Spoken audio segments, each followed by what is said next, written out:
I think of my mum. I think of my mum having to shuffle backwards up the stairs, right?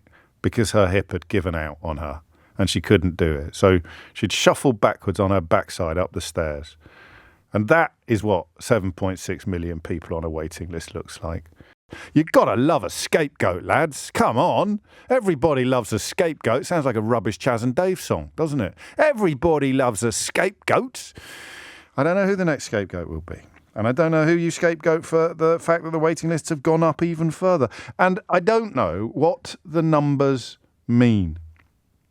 The numbers are now so ridiculously high. My mum got a new hip. She doesn't mind me telling you, I've checked. My mum got a new hip about 10 years ago.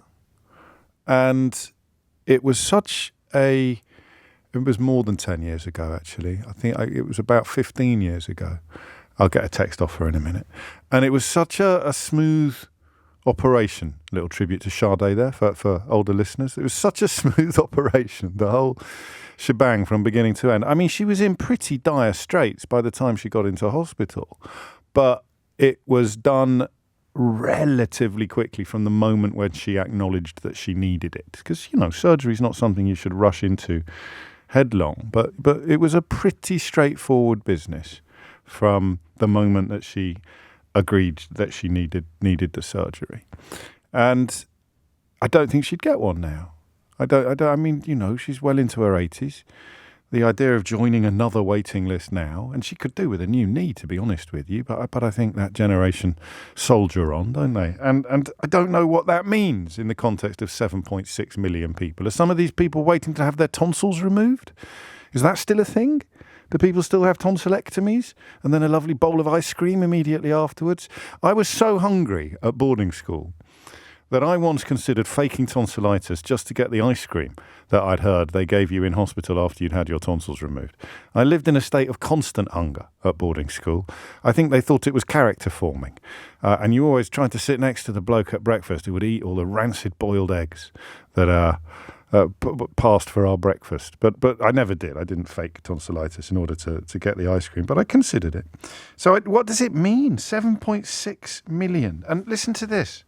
383,083 cases where the patient has been waiting more than 52 weeks. 97,275 cases where they have been waiting more than 65 weeks. 7,177 cases where they have been waiting more than 78 weeks. And in 314 cases, patients have been waiting for more than 2 calendar years. No one ever talks about a calendar year, do they? Is it a calendar month? Anyway, 2 years, 104 weeks in old money. And of course, because they are so fundamentally disingenuous and dishonest now, because post-Boris Johnson, post-Brexit, post-Farage, whatever you want to blame, and my new book, How They Broke Britain, blames all of those things.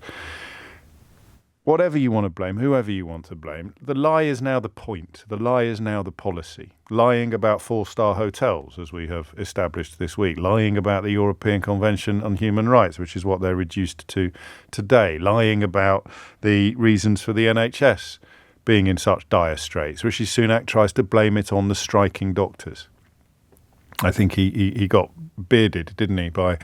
Actually, can you talk about someone being bearded if they have the appearance of a fellow who wouldn't be able to grow a beard? I'm not sure. But anyway, he got bearded by a junior doctor on Nick's programme, and he came in to take some calls last week or the week before, and trying to blame. So one of the main reasons that doctors give you for striking is the recruitment and retention crisis. Do you remember when we started taking calls, and it was quite surprising because we were expecting the financial considerations to be pretty much exclusively the reasons for striking. And fair enough, because in real terms, they have had their income decimated by 13 years of Tory rule. So absolutely decimated. And the poorer the terms and conditions, or the more the terms and conditions deteriorate, the more a workforce both loses morale and looks around for something else to do. The idea that recruitment and retention is absolutely emblematic of a doctor's vocation. And they tell us again and again and again, yes, we need more pay. We are striking for more pay. But not just so that we get an income that's more commensurate with our training and status. It's so that we attract more people to the profession and stop the people who are leaving from leaving. This is like, night follows day logic, which apparently eludes Rishi Sunak and his mates. You give doctors a better pay deal and they stop leaving the bloody country on the scale that they are currently leaving it. Or they stop mixing and matching with private sector work, which can be much better paid. I don't have the numbers of how many now do a little bit of both, but anecdotally, from what you tell me, when you reach the position where you can make that choice, you'd be almost stupid not to. Whether it's deliberate political policy or just a consequence of slow decline, I don't know. I lean towards a bit of both, generally, on those sort of questions. But those the two R's, recruitment and retention, absolutely intrinsic to industrial action being taken by doctors and nurses. Intrinsic. We need to make the job more attractive, to get people in and to stop people leaving. Especially all those quasi-racists and crypto-fascists who pretended that they wanted to look after we've got to train our own. I hated that. I didn't hate that rhetoric enough at the time. I was too distracted by other elements, the more obviously racist behaviour and things like Farage's Nazi poster. That line there, we've got to train our own. You're a doctor. You're looking after my kid in a British hospital and you happen to have been born in France or Nigeria. You're turning on the radio and someone's saying we've got to train our own. They're essentially saying you should F off back to France, aren't they? To doctors and to nurses. And you see, once they've said it to doctors and nurses, they can say it to refugees with their eyes shut. We've got to train our own. Oh, how's that working out for you, lads? How's that working out for you with 7.6 million people now waiting to get an operation on the NHS? 7.6 million people waiting to start routine hospital treatment. What happened to training our own? You've had 7 years to do it now since you got your stupid referendum over the line. Where are they all? I'll tell you where they are. They're leaving at a rate of knots. They're all going to Australia. They're getting better paid in other countries. If you hadn't abolished their freedom of movement, they'd probably be working in a bunch of European hospitals as well. And of course, they can work in European hospitals because they also lied to you about what controls a population, what controls a government could bring in on foreign workers or European workers. So what does it mean? What does 7.6 million mean?